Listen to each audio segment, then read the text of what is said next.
लोकांनी काय करायचं? नोटबंदीच्या वेळेला ज्या रांगा लागल्या, जशा रांगा लावून माणसं रांगेत मारली गेली, तेच आता सिलेंडरच्या रांगेमध्ये होईल अशी भयंकर स्थिती निर्माण झाल्याचं चित्र देशभरात दिसत आहे. हे सरकार जनताविरोधी आहे आणि हे सरकार आंतरराष्ट्रीय बाजारामध्ये किंवा आंतरराष्ट्रीय राजकारणामध्ये संपूर्ण अपयशी ठरल्यामुळे आपल्या देशावरती परिस्थिती ओढावलेली आहे. इराण हा खरं तर भारताचा जुना मित्र आहे. पहिल्यांदा कसं होतं की आपल्या देशानं इराणशी संवाद केल्यानंतर भारतात 2 तेलवाहू जहाजं संवाद झाला आहे असं अजून इराणकडून सांगितलं जात नाहीये अधिकृतपणे. भारताकडनं अफवा पसरवल्या जातात. खरं म्हणजे इराणशी संवाद होणं गरजेचं आहे, पण इराणशी तुम्ही कोणत्या तोंडानं संवाद करणार आहात?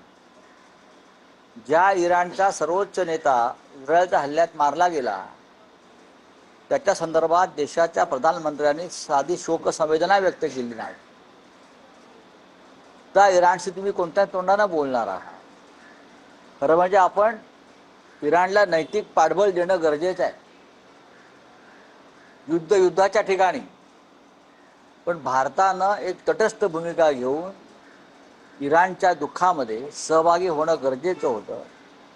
खास करून इराणचे सर्वोच्च नेत्याचं निधन झालं या युद्धात आणि 200पेक्षा जास्त कोवळ्या बालिकांचा मृत्यू किंवा हत्या या युद्धामध्ये झाली. ही अत्यंत दर्दनाक अशी गोष्ट आहे. या संदर्भात भारताकडून अजूनही शोक संवेदना व्यक्त केलेल्या नाही. फक्त हार्मोज समुद्रधुनीतून तेलाचे टँकर सोडा इथपर्यंत इराणचा संबंध आहे का? नाही. इराणच्याने आमचे राजनैतिक, व्यक्तिगत आणि सांस्कृतिक संबंध अनेक वर्षापासून आहेत. काल स्वरूपामध्ये ट्विट केलं होतं. त्याच्यावर भाजपच्या नेत्यांकडनं सांगण्यात आलं की मिटिंगमध्ये भ्रष्टाचारामध्ये उपवासातच नेते अडकले होते. नाही, म्हणून आम्ही गॅस काढून तुम्हाला देणार आहोत. हा विषय भ्रष्टाचाराचा नाही. हा विषय मोदींनी आतापर्यंत सगळं काय अडाणीला विकलं भाजपने. फक्त काही नदी नाले शिल्लक होते, त्यातली मिठी नदी आहे. तर मोदींनी जी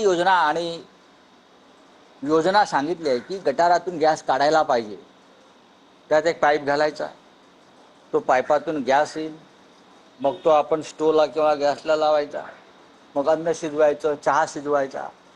ही मोदींची जी योजना आहे ती मिठी नदीच्या माध्यमातून मोठ्या प्रमाणामध्ये साकार होऊ शकते.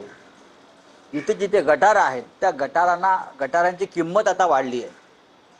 आतापर्यंत मुंबईतल्या रिअल इस्टेटची किंमत वाढत होती, पण मोदींच्या कृपेनं आता नदी, नाले, गटार, बरं का, ड्रेनेज यांची किंमत वाढली आहे असा प्रधानमंत्री जगात झाला नाही. गटारांनाही किंमत आली आहे. भारतीय जनता पक्ष आता गटारांना राष्ट्रीय संपत्ती घोषित करा असे सांगण्याची स्थिती मला दिसते.